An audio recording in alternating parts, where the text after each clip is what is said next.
Welcome to Bronc News Summer Edition. I'm your host, Veronique Medrano, with this week's top stories. Westboro Baptist Church, an independent Baptist congregation out of Topeka, Kansas, known for its protest activities, made its way to the Rio Grande Valley. Field reporter Orlando Vargas has more on the story. Thank you, Veronique. Now, the arrival of this organization into our region caused controversy and uproar among citizens of the Rio Grande Valley. Brownsville was witness to their unstoppable right to exercise their First Amendment. All you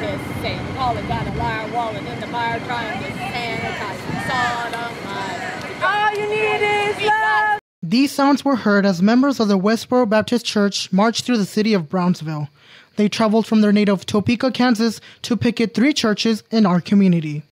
21 years, son, every single day, more than 48,000 pickets. You see, when we come with these words, and we plainly tell a people, you have got to obey the commandments of God or you are going to suffer His wrath. And then they ignore that warning. Now they don't have any cloak to cover their sin. Christ said that. No cloak. Now you're just going to deal with the consequences. We bound this nation to the standards of God, and now we've brought your destruction. The group is infamously known for their opposition of homosexuality and for picketing American soldiers' funerals.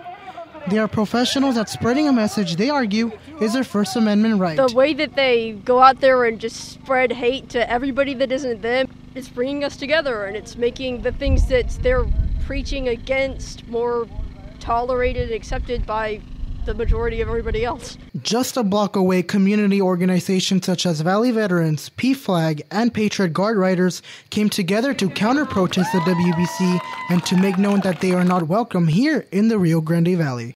We're here giving a message of peace that our soldiers, our fallen troops, deserve respect when they come to their final resting place, and their families also deserve that respect and the honor and the dignity to be able to bury their sons and daughters in peace.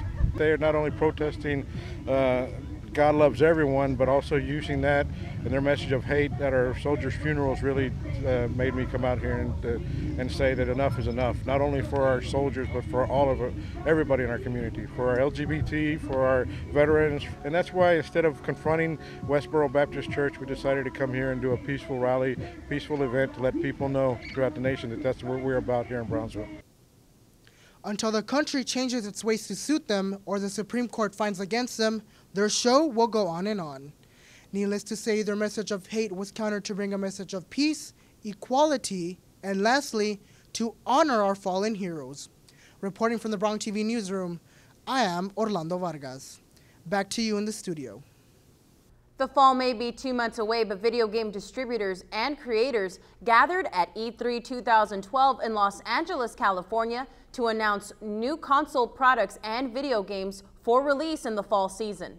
Taking place June 5th through the 7th, E3 2012 left video game enthusiasts excited for what was to come in the fall. Microsoft announced plans to open up the Xbox 360 to iPads, iPhones, and Android devices through a free smartphone app called Smart Glass. The app would automatically connect to your Xbox and wouldn't necessarily replace the controller, but create a more interactive experience similar to that found in the Kinect. Last year, Nintendo announced the Wii U, the follow-up to the massively popular get-off-the-couch-and-play tennis Nintendo Wii. This year, Nintendo didn't make many waves by announcing that the new Wii U will support 2 controllers. The Wii U controller has a screen in your hands and controls along the side. Sony announced the release of their new handheld system, the PlayStation Vita, for October, and divulged that the system would be great for those on the go, and that the gameplay can transfer to the PlayStation 3. Start counting your pennies, video game enthusiasts, because there are a boatload of games coming this fall that will have you saying uncle. Dead Space 3, Halo 4, Lego City Undercover, Borderlands 2, and many, many more games had gamers budgeting for the fall season. But the surprise star of the weekend was none other than Star Wars 1313.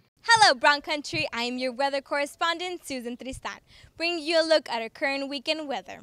Friday, McAllen and Edinburgh will experience a high of 98 and a low of 77 under sunny skies. Saturday, we will experience temperatures reaching 95 and a low of 75. For Edinburgh, there's a 20% chance of rain. For Father's Day, this Sunday will begin with fog in the early morning hours, and temperatures will rise to 97 with low 73. For those of you heading over to South Padre, the weekend will begin with hot weather. Temperatures are set to rise to 91 and a low of 79. For the rest of the weekend, temperatures will remain in the low to mid 90s just in time for Father's Day activities. That is your weekend weather. For Bronc TV, I'm Susan Tristan. That's our news for today. My name is Veronique Medrano with UTPA's Bronc News Summer Edition, Bronc Country's source for news and entertainment.